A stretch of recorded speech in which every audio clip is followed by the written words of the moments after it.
tonight we're talking branding. I know this is so exciting. We all love some clarity, don't we? We all love to get clarity and understanding what the heck we're marketing, who we are, what we represent, what's our mission, what's our message, what the heck are we doing? So branding is something that definitely seems to be something that we love to complicate. It's really not complicated. It's just something you got to take a minute to figure out. And sometimes your brand is something that's just going to evolve over time. You know, it just does. It's not something that you just sit down and go, today I'm going to figure out my brand.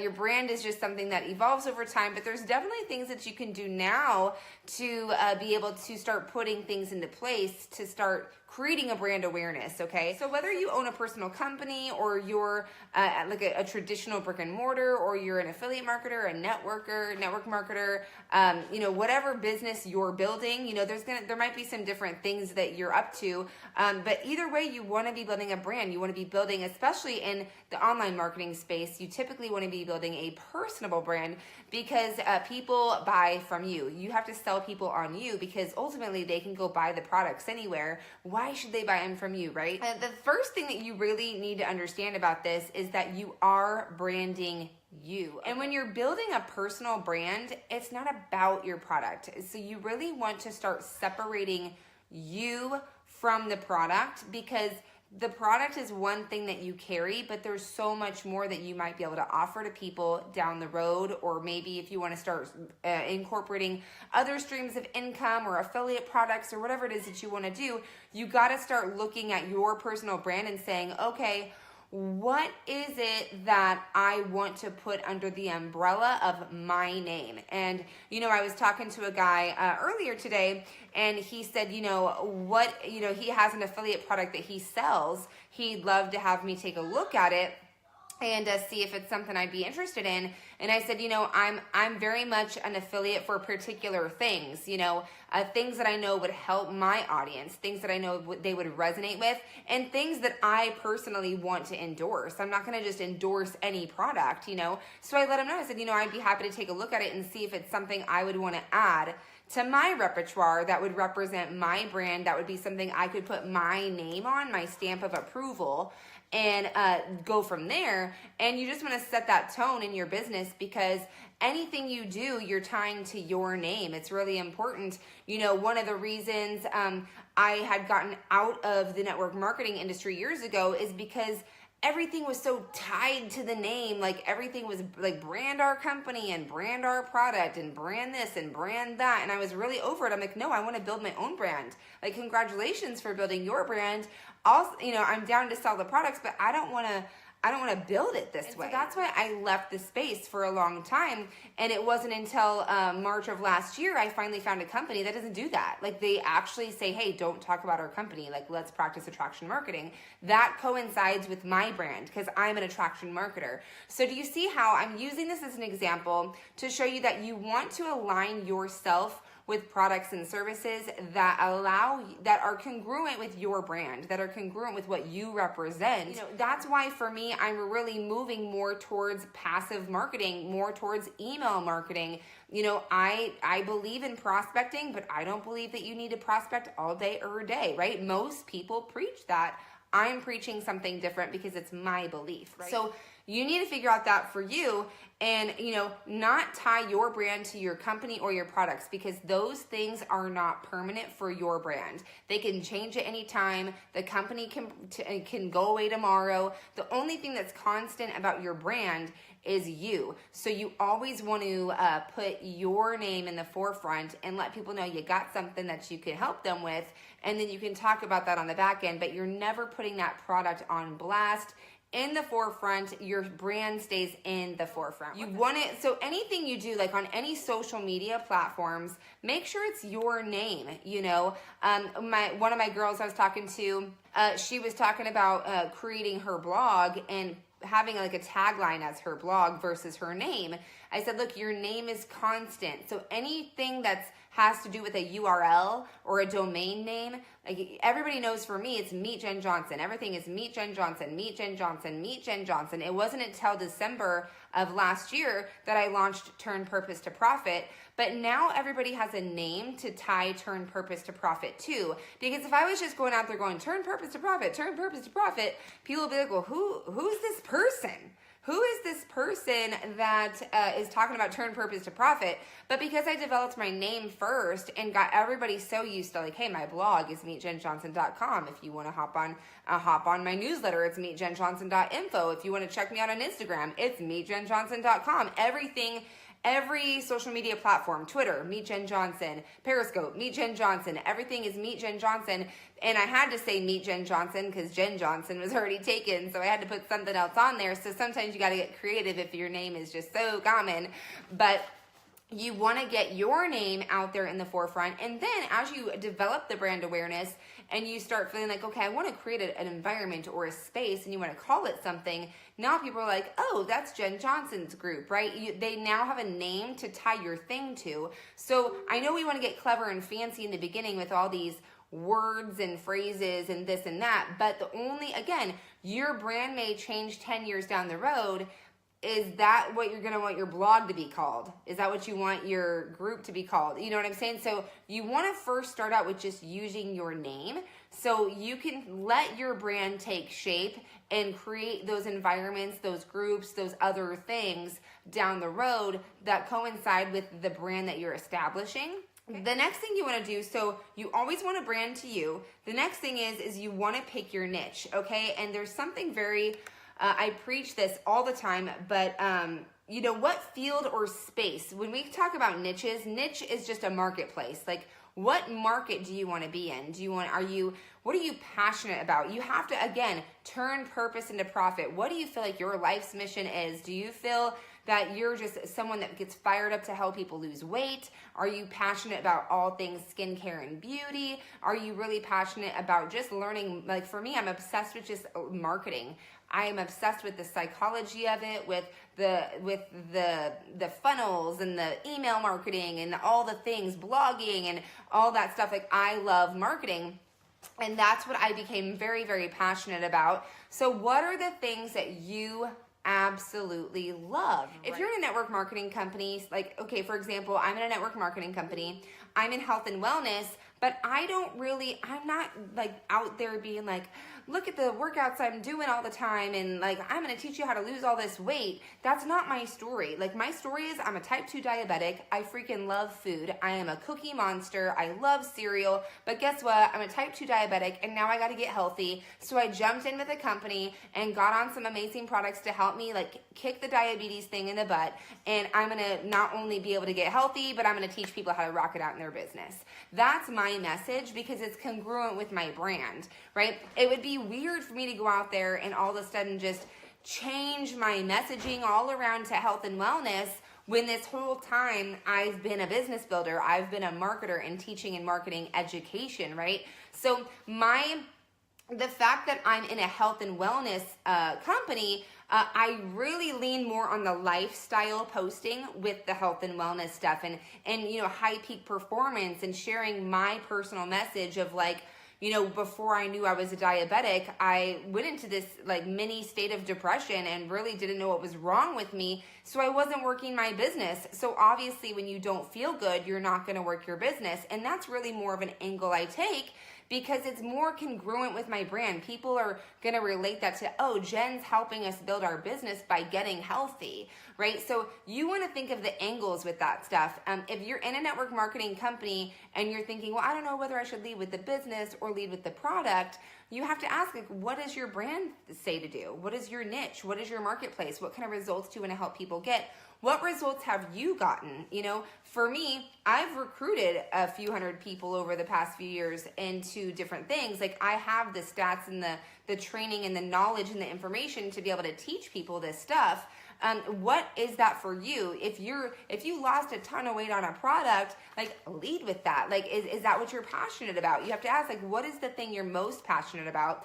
Because let's say the roles were reversed. Let's say I was the health and wellness nut inside of a network marketing company, and I want to teach all things health, all things working out and losing weight and eating right and all that stuff, then my lifestyle posting would be more about, I'm so thankful I'm able to do what I love and, be able to pick up my kids from school without asking permission and this and that, all because I decided to, build my own health and wellness business. Like you would switch it and have more of your lifestyle posting be about the business and the, building a team and all that stuff to create curiosity. But the main things that you really are known for is helping people get in shape. So don't think you have to X-nay one or the other. Just your angles are different depending on what your focus is, and you always can lead with the other thing on the back end. So if you lead with business, you could talk product on the back end. If you lead with product on the front end, you can talk business on the back end in those private conversations, okay? Here, the third thing is you want to create a micro niche, okay? So I don't know if you know what a micro niche is. A micro niche is basically diving a little deeper into that marketplace. So for example, maybe you're in health and wellness, but you are a ketogenic boss babe, or you are the paleo person, or you are the yoga queen. I don't know. Maybe maybe you are all about helping people maintain muscle. It's going to be diving deeper into that niche. For me, like I'm a passive marketer, blogging, email. People know me for doing like graphic work and creating funnels. Like that's the things that I like doing.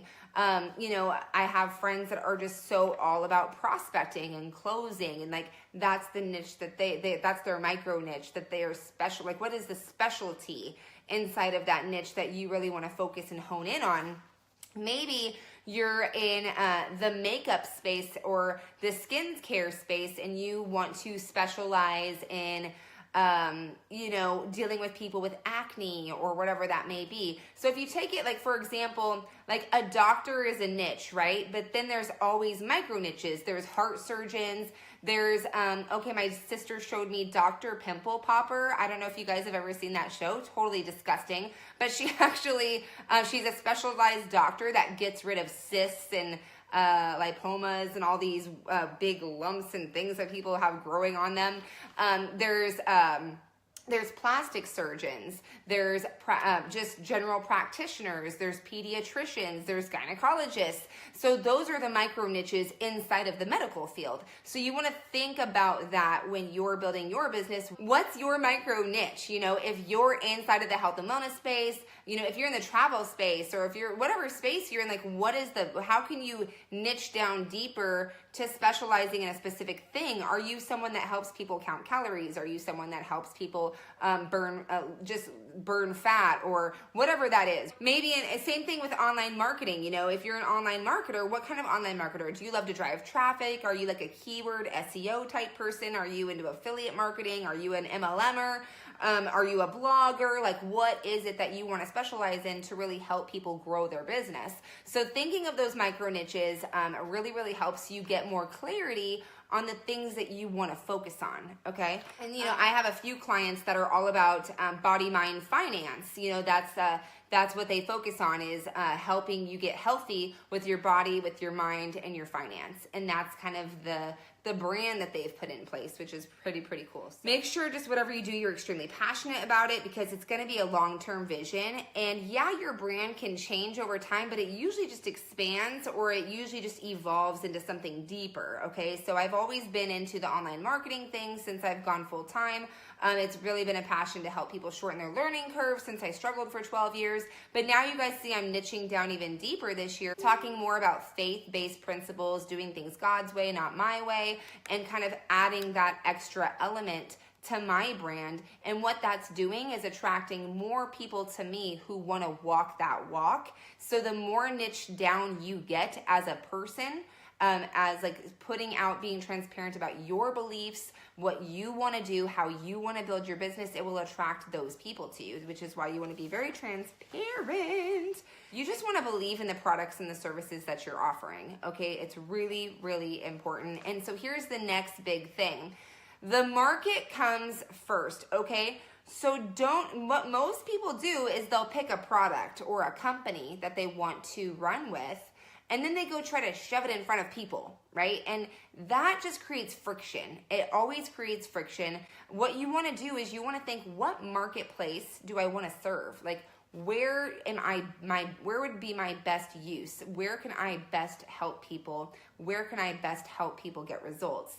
What niche would that be? Like, what is the thing I'm super passionate? What fires me up? What gets me excited? Figure that out, and then find the products to serve that marketplace. Figure out the people you want to serve, and then find the products to serve that marketplace. Because oftentimes unfortunately, we don't always come into this industry in that capacity. A lot of times we're coming in because we saw this through a friend or a family member or whatever. And so you're just being exposed to whatever that particular company is. But now that you're here, and we all know that sometimes it just takes, kind of buying some real estate at different companies to see what the best fit is for us. I've been there, done that. And so once you really figure out what you want, what kind of people you want to help, then it makes it easier to think, okay, let me look at companies that are in this area, or let me look at products and services I want to do in this area. And it narrows down so you're not so confused. From there, you're going to create content relevant to the niche. So now that you are branding to you, you know who you want to serve and what kind of products you want to deliver to them. You want to create relevant content for this niche, okay? So I'm always creating content, and I keep using myself as an example because I know my brand better than anybody else's.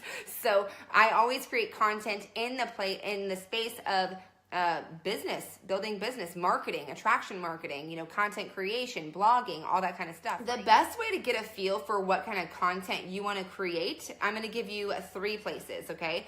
Search out blogs, okay, or like different websites and bloggers who talk about the same content that you talk about, okay? You got to do a little research and kind of get a vibe for like what you like. Do you you resonate with the content that they're creating, and who can you study? Who can you kind of use as like a guide in the blogging world that matches to your niche, okay? And then the second place is magazines, okay? Because there's a niche, every magazine, there's niches in the magazine world, whether you're looking at parenting, or you're looking at travel or fitness or cosmopolitan beauty and all that stuff, right? There's a different magazine for every niche out there. So look through, I would subscribe to one of those magazines. It could be Forbes, it could be Success, it could be Entrepreneur Magazine. There's all kinds of magazines. So you could really go out and see what kind of content's being created inside those magazines and use those as a guide as well. The third thing that you can do is read relevant books, okay? If you see all these books back here, I can promise you there's not one on beauty, there's not one on travel, and there's not one on weight loss, and there's not one on skincare, and there's all these books have to do with my niche, with business, with, some of them might be mindset, personal development books, but I mean, right here, I have, .com secrets. We're getting into funnels. That's what I'm a funnel person. So that's what I'm educating myself on, so I can become more wise to my audience and teach them the things that I've learned. And so you're always 1 step, 2 step, 3 steps ahead of your audience and teaching them the things that they need to know. This is why you don't have to be an expert, okay? You don't have, I've been building funnels for a long time, but I'm learning so much more about them from these books, things that I'm and what's funny is some things I'm learning in here, I'm actually realizing I do them, and I'm but I've never really taught my audience this. This is golden information that I could be teaching my audience. It just sparks a whole new way of looking at things sometimes. But if you're not reading things relevant to your niche, there's books on beauty, there's books on health, there's books on travel. If you're not reading that stuff and educating your audience on it, why? You want to do that. So definitely look at the blogs, look at the, there's podcasts, there's all kinds of different places you can look to start collecting that data, to start delivering the relevant content that you need to deliver to your niche market, okay? When I talk about branding you, what are the things that people should know about you outside of the business? Because we're not just building a brand, We're building a personal brand. Like, you want to create a personal brand awareness, okay? So people know that I'm a faith-based business builder now, right? I've really been putting that out there more and more. And people know I'm a mom. People know I'm a singer, which is something I need to put out there more. I'm so bad about it. I'm guilty, okay? I'm calling myself out. What are things that you need to put out there more? What are some things people should know about you that they would resonate with you so much more because you speak about it, because you post about it, because you share it out inside the interwebs of social media?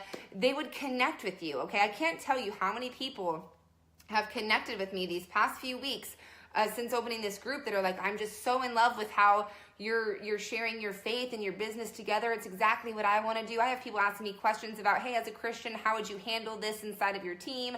I mean, there's just so many more people coming to me with a trust that they didn't have before, because of the fact that I put another side of myself out there. And that's what I want to encourage you to do. Think of 5 things people should know about you and ask yourself, am I making these a priority to talk about on Facebook? Am I making these a priority to post about?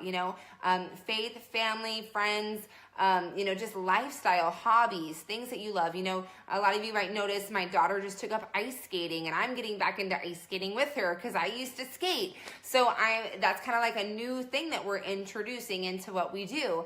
My son's going to be starting T-ball here pretty soon, so I'm going to be incorporating some of that stuff and like the summer fun things that we do. So any hobbies, recreational things that you're doing, what can you incorporate to make people feel like they resonate with you, maybe in a different light that they wouldn't have if you didn't post about that, okay? So I hope that this helps you guys out.